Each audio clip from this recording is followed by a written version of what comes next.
Microsoft অফিসে 2003 কোর্সের আজকের সপ্তমতম ক্লাস।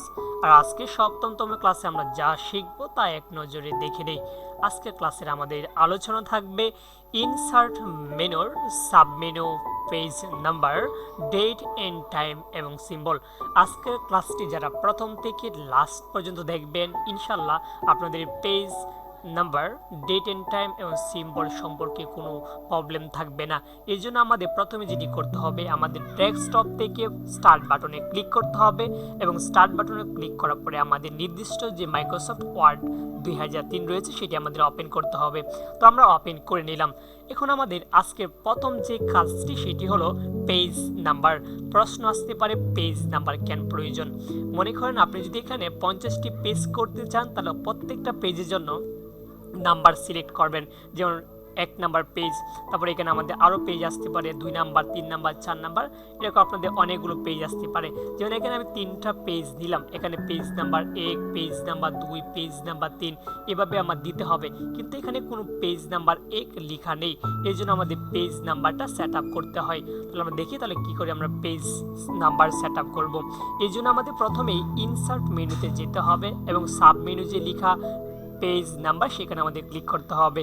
দেখেন পেজ নাম্বার যখন আমরা ক্লিক করলাম তখন আমাদের সামনে একটি ডায়ালগ বক্স চলে আসছে।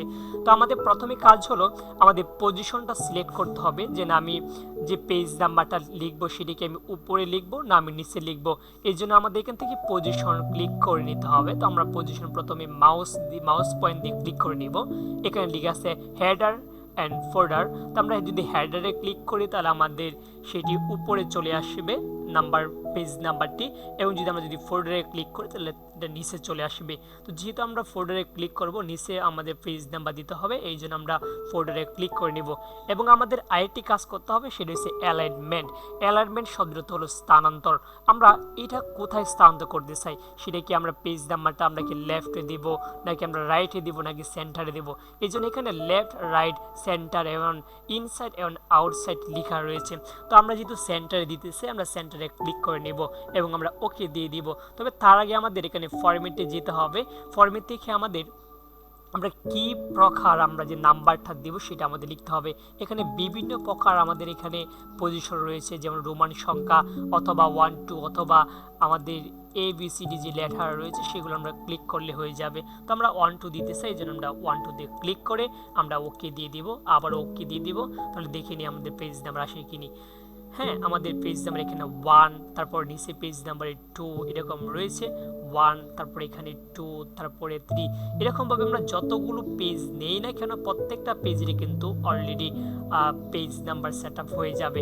এখন যদি আপনাদের প্রয়োজন পড়ে, যদি এটাকে আপনার ডিজাইন করতে চান, তাহলে সেটাকে আপনারা প্রথম সিলেক্ট করে নেবেন। তারপর যদি কালার করতে চান কালার করতে পারবেন, বোল্ড করলে বোল্ড করতে পারবেন, নিজেদের ইচ্ছা মতো আপনারা কাজ করে নিতে পারেন, ইনশাল্লাহ হয়ে যাবে। তো আপনারা ইচ্ছে করলে এভাবেই কিন্তু আপনারা পেজ নাম্বারটা সিলেক্ট করতে পারেন। এখন আমরা দ্বিতীয়তম যে কাজটি দেখব সেটা হলো আমাদের ডেট এন্ড টাইম। প্রশ্ন আসতে পারে ডেট এন্ড টাইম কেন করা হয়। ডেট এন্ড টাইম করা হয়, আপনি যে ডকুমেন্টটি লিখতেছেন এই ডকুমেন্টটি কোন সময়, কত তারিখ এবং কোন দিনে লিখতেছেন সেটা আপনার লিপিবদ্ধ করে রাখা। যদি আপনার ক্লায়েন্টে বলে যে ভাই এই ডকুমেন্টটি যে আপনি কখন লিখতেছেন সেটা আপনি লিপিবদ্ধ করে দেন, তাহলে আপনার প্রয়োজন পড়বে ডেট এন্ড টাইম। এই জন্য আপনাকে প্রথমে ইনসার্ট মেনুতে যেতে হবে, তারপর এখান থেকে ডেট এন্ড টাইমে ক্লিক করে এখানে যেহেতু আমাদের আজকে তারিখ 7 তারিখ 5 মাস 2022, এটা আমাদের অলরেডি সেট আপ করা রয়েছে, এই জন্য এখানে কিন্তু 7/5/2022 চলে আসছে। আপনারা ওকে দিলে কিন্তু অলরেডি চলে আসবে, এখানে টাইমটা সেট আপ হয়ে যাবে। তো এখানে এন্টার বাটনে ক্লিক করে আপনি পরবর্তী যেটা প্রয়োজন সেটা নিয়ে আসতে পারবেন।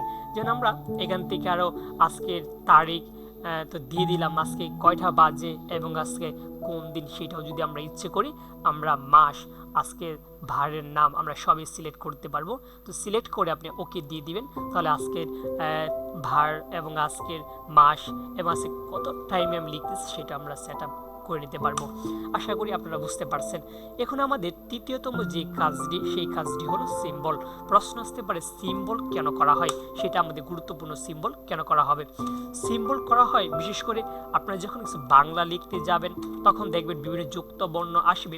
যেমন যদি আমি স্কুল লিখতে যাই, স্কুল লিখতে গেলে কিন্তু এখানে দন্ত স সাথে সংযোগ ক।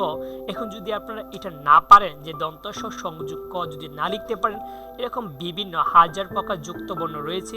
যদি আপনার সেগুলো প্রয়োজন পড়ে তাহলে আপনারা সিম্বলে যেতে পারবেন। তাছাড়া আরেকটা বিষয় হলো, যদি আরবি লিখতে চান তাহলে আপনারা সিম্বল থেকে আনতে পারবেন। তাহলে আসেন আমরা সিম্বলের কাজটা দেখে নেই। আপনারা প্রথমে ইনসার্টে যাবেন, তারপর ইনসার্ট মেনু থেকে সাব মেনু সিম্বল, সেখানে ক্লিক করবেন এবং এখান থেকে আপনারা দেখেন বিভিন্ন প্রকার এখানে যুক্ত বর্ণ রয়েছে। আপনার যে যুক্ত বর্ণগুলো প্রয়োজন সেগুলো এটা আপনার ক্লিক করে আপনি যদি ইনসার্টে দিয়ে দেন তাহলে আপনাদের সামনে ওই যুক্ত বর্ণটা চলে আসবে। এখন আমরা যেটা বললাম যে আমরা যদি আলিফ থেকে শুরু করে যদি আমরা আরবি বর্ণগুলো লিখতে চাই তাহলে আমরা কিভাবে লিখব, এই জন্য আমাদের প্রথমে ইনসার্টে যেতে হবে। ইনসার্ট থেকে আমরা সিম্বল যাব, তারপরে এখান থেকে আমরা যেটা করতে হবে, এই ফন্ট থেকে আমরা টাইমস নিউ আমাদের খুঁজে বের করতে হবে। তো আমরা প্রথমে টাইমস নিউটা খুঁজে বের করব। আপনারা দেখেন কেমন খুঁজে বের করবেন। আপনারা সিম্বল থেকে টাইমস নিউ রোমানটি খুঁজে বের করবেন এবং বাহির করলে এখানে দেখবেন বিভিন্ন প্রকার লেটার চলে আসবে। এখান থেকে আপনারা ইচ্ছে করলে আলিফ থেকে ইয়া পর্যন্ত এবং বিভিন্ন জির জবর সব কয়েকটা আপনারা নিয়ে আসতে পারেন। দেখেন এখানে কিন্তু আলিফ থেকে ইয়া পর্যন্ত বিভিন্ন আরবি বর্ণ লেখা এবং জির জবর যা যা প্রয়োজন পড়ে আপনারা সবই নিয়ে আসতে পারবেন। এভাবে আপনি ইচ্ছে করে যে কোনো আরবি বর্ণ আনতে পারবেন এবং আপনি ইনসার্টে ক্লিক করে দেবেন, তাহলে দেখবেন এখানে কিন্তু আরবি বর্ণগুলো চলে আসবে। এভাবে আপনারা সিম্বলের কাজগুলো সমাধান করতে পারবেন।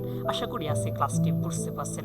যদি আজকে ক্লাসটি আপনার কাছে ভালো লেগে থাকে অবশ্যই আমার ভিডিওটি লাইক করবেন এবং শেয়ার করবেন। এবং যদি আমার ভিডিওটি নতুন দেখে থাকেন তাহলে অবশ্যই আমার চ্যানেলটি সাবস্ক্রাইব করার জন্য অনুরোধ থাকবে। ভালো থাকেন, সুস্থ থাকেন, খুদা হাফেজ।